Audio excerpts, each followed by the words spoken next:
I got so much motherfucking design on right now. Break it down, bring it back, make it clap. I got 3 old thoughts, new block, where that thing. Bitches on my line, and you know. Assalamualaikum warahmatullahi wabarakatuh. Selamat sore yang terhormat Ibu Ratna Frenti. Sebagai dosen pengajar mata kuliah konsep dasar biostatistika dan teman saya, anggota kelompok saya yang berbahagia. Saya senang bisa bicara dengan Anda semua hari ini, meskipun kita tidak dapat bertemu secara langsung. Teknologi memungkinkan kita untuk tetap terhubung dan berbagi informasi dengan mudah. Pada kesempatan kali ini, saya akan memulai presentasi tentang distribusi asimetris.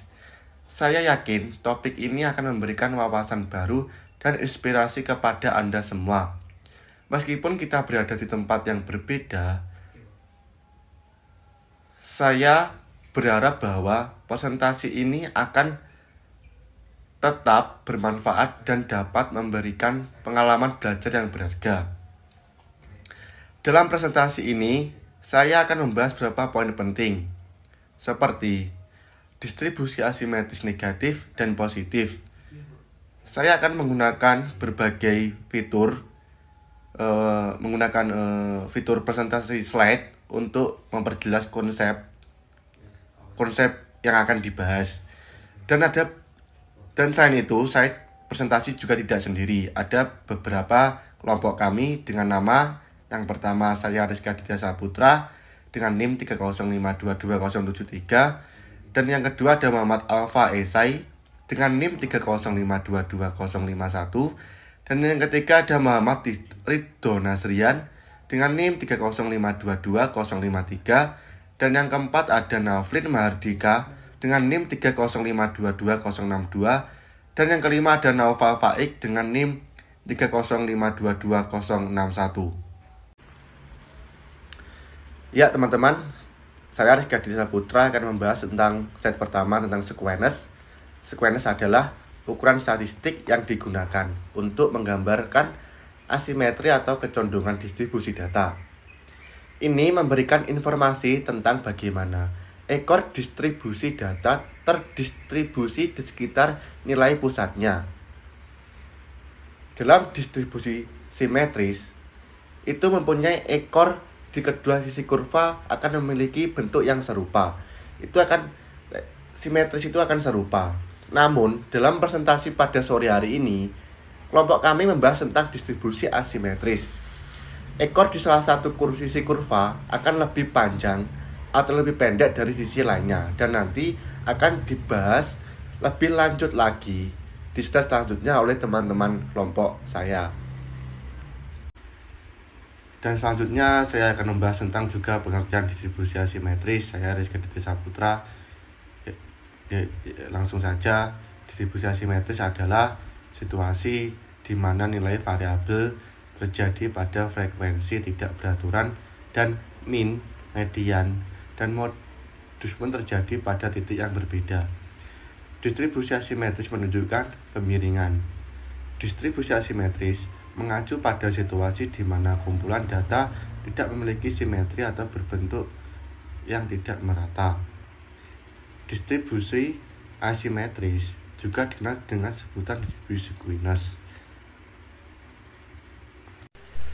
Terdapat 3 tipe distribusi asimetris yang umum. Satu yaitu positif, itu di mana ekor distribusi yang panjang berada di sebelah kanan dengan nilai yang lebih tinggi, yang terkonsentrasi di sebelah kiri. Yang kedua negatif, yaitu di mana ekor distribusi yang panjang berada di sebelah kiri namun dengan nilai yang lebih rendah, terkonsentrasi di sebelah kanan. Yang ketiga G-shaped, distribusi yang memiliki ekor panjang di kedua sisi dengan nilai-nilai ekstrim di kedua ujung distribusi. Distribusi probabilitas ialah merupakan konsep penting dalam statistik dan analisis data. Mereka menggambarkan kemungkinan hasil atau peristiwa berbeda yang terjadi dan memberikan wawasan berharga tentang karakteristik kumpulan data tertentu Skewness merupakan aspek penting dari distribusi probabilitas yang dapat berdampak signifikan pada data analisis dan pengambilan keputusan.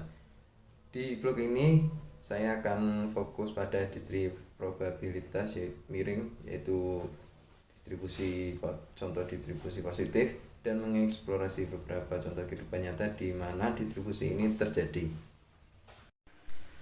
Jika konsentrasi skor berada pada posisi yang menuju ke arah nilai-nilai rendah dengan skor kurva memanjang ke kanan, maka bisa disebut kurva miring kanan atau Rexgewet. Kemiringan itu memiliki nilai positif jika panjang ekor berada di atas nilai rata-rata dasar 0. Contoh, pendapatan individu di sebuah negara. Banyak orang memiliki pendapatan yang rendah, tetapi ada beberapa orang dengan pendapatan yang sangat tinggi, yang menyebabkan ekor panjang di sebelah kanan distribusi. Distribusi negatif merujuk pada pola distribusi data, di mana sebagian besar nilai data cenderung berada di sisi yang lebih rendah atau negatif. Distribusi dalam konteks statistik, distribusi negatif seringkali merujuk pada distribusi yang memiliki ekor panjang di sisi negatif atau kurva yang condong ke arah nilai-nilai negatif. Salah satu contoh distribusi negatif yang umum adalah distribusi chi-square yang mempunyai derajat kebebasan yang rendah. Distribusi chi-square dengan derajat kebebasan rendah akan memiliki ekor panjang di sisi negatif yang menghasilkan nilai-nilai negatif signifikan. Ciri-ciri distribusi negatif: jika konsentrasi ekor berada pada posisi yang menuju ke arah nilai-nilai tinggi dengan ekor kurva memanjang ke kiri, kurva miring ke kiri atau left skewed.